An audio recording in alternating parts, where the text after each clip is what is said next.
Hey, in this video, I'm going to answer the question, do SBA loans require a personal guarantee? Now, who am I and what do I know about SBA loans? Well, my name's Adam Huxama. I spent 10 years as the executive director of an SBA lender where we approved over 1,500 SBA loans during my time in that role.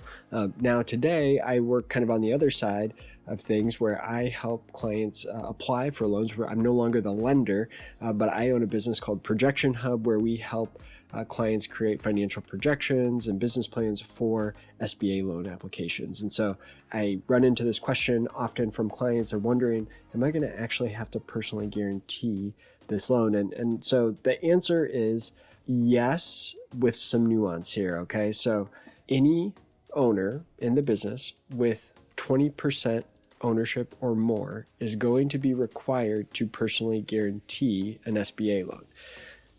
So this is a really important thing as you're thinking about starting a business and maybe you're bringing on an investor, and let's say that investor does not want to personally guarantee a loan, you need to make sure you keep them below that 20% ownership level then.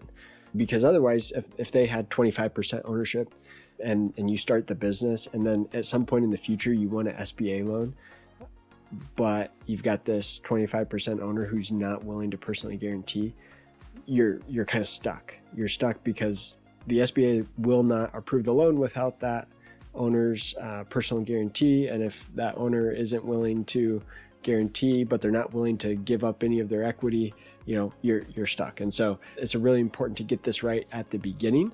Also, I want to explain what a personal guarantee means. It means that you personally need to repay that SBA loan, whether the business goes out of business or not. So let's say the business fails, you're going to need to keep making payments on that SBA loan, or ultimately it would lead to, potential bankruptcy if you don't pay on that SBA loan. SBA can file judgment against you personally and try to collect on that. Okay, so that's important. The other thing that's important to know about personal guarantees and SBA loans is that let's say you have a partner, let's say you're both 50-50 owners, you're not on the hook for 50% of the loan. You personally are on the hook for 100% of the loan. You are both on the hook for 100% of the loan. So, oftentimes clients would, have a partner and hey, the partner's not helping. They're not, doing their fair share of making this payment. And they're frustrated by that. And they think, well, I'm going to pay my 50% of the loan off and then, go after the other guy. He needs to pay the other 50%.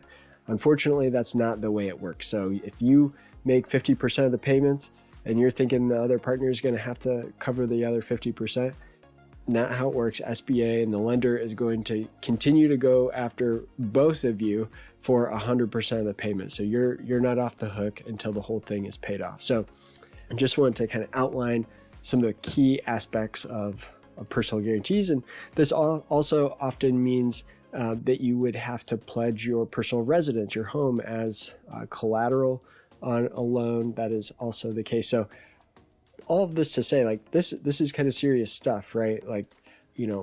This is a government guaranteed loan. And so in order to protect the taxpayers, the SBA wants to, take that really seriously. And if you're going to get a SBA guaranteed loan, they're going to make you, pledge collateral. They're going to make you personally guarantee that to protect the taxpayers, right? So if you are not willing to personally guarantee a loan or pledge your house as collateral, you might need to question whether the route of a business loan really makes sense. You're probably going to need to try to find investors and give up equity in the business and use a different approach. So there is some risk certainly in small business and owning a business. There's some risk, and you're going to put your name on the dotted line, and ultimately the SBA is going to be looking to you personally if the business can't repay that loan. So hope that's been helpful explanation. If you have any other specific questions, feel free to reach out to us at support@projectionhub.com. Or if you are working on a set of projection or working on starting a business or need a SBA loan and the lenders ask for projections, feel free to take a look at one of our templates. We've got 125 different industry-specific financial projection templates. We'll put a link to those down in the description of the video below so you can take a look at those. If you found this video to be helpful, it'd be great if you gave us a thumbs up on the video and subscribe to our channel to learn more about SBA lending as we produce more content on that topic. All right, thanks.